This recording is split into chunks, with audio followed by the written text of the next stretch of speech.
We tell ourselves a very comforting lie. We believe that before we take a significant risk or pursue a difficult goal, we need to feel motivated. We stand on the edge, waiting for a rush of confidence and the arrival of the perfect moment. Every day spent waiting for this mythical right time is another day your brain reinforces the habit of hesitation. By staying in place, you are effectively training yourself to believe that safety is the only option, making the eventual jump feel even more impossible. It is astounding how many people want spectacular, exceptional results, but insist on applying normal, everyday strategies to get there. By doing exactly what everyone else does, you guarantee average results. For most of society, staying inside a predictable box is the default setting. The majority of people are not actively living their dreams. They are inhabiting their fears, because those fears feel familiar and safe. To break out of that stagnation, you have to invert your thinking. The very moment it feels absolutely terrifying to make the jump, that is precisely when you must jump. You do not take that leap because you feel highly motivated. Stepping into the void, taking action long before you feel ready, is the required trigger to actually create the confidence you are looking for.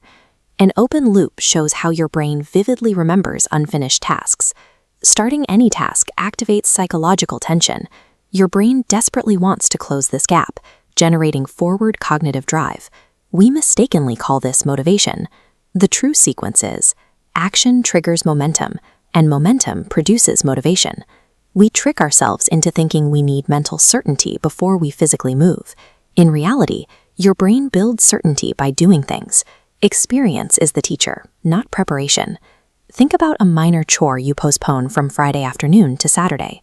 You tell yourself you'll feel more like doing it tomorrow. Instead, that open loop hangs over your head, creating a constant mental drag. If you simply executed the task poorly on Friday, your weekend would be completely clear. Taking immediate, imperfect action eliminates psychological drag and instantly frees up mental bandwidth. Waiting for a sudden burst of readiness is a biological trap. Instead, manufacturing your own forward momentum through immediate physical action is the only reliable engine for real, sustained progress. We often confuse physical conditioning with actual toughness. When you are on a grueling run and you finally stop, it is almost never because your body gave out. It is because your mind decided it had experienced enough discomfort. A ranger's title is forged through suffering, not purchased with physical stats. Without a hardened will, your perfect physical strength is useless. To reach the absolute pinnacle of any competitive field, you have to cultivate a supreme level of confidence. It requires an intense, nearly insane obsession with your craft that most people will never understand. When conversations turn to who the most dominant player ever was, an elite athlete expects to hear their own name.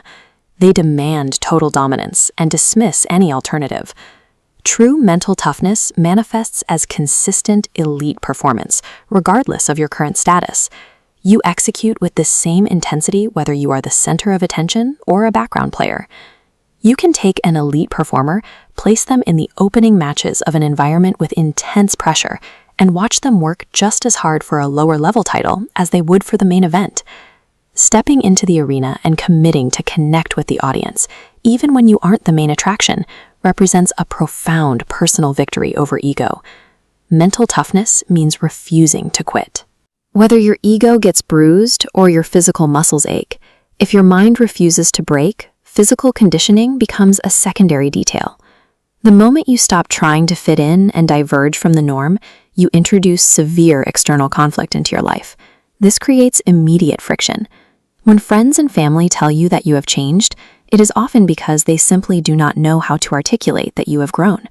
They will try to force you back into the comfortable box of who you used to be. Your discipline broadcasts a bright light directly onto their own lack of action, and people rarely appreciate that glare. You are left with a harsh choice.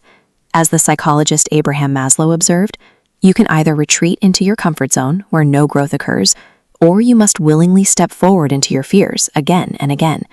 You have to be okay with being entirely misunderstood. True self-mastery requires the willingness to endure social rejection, because the alternative is living a miserable, unfulfilled life, just to keep everyone else happy. When you shift your perspective, severe hardships and devastating problems stop being roadblocks. They offer the friction necessary to reveal what you're made of.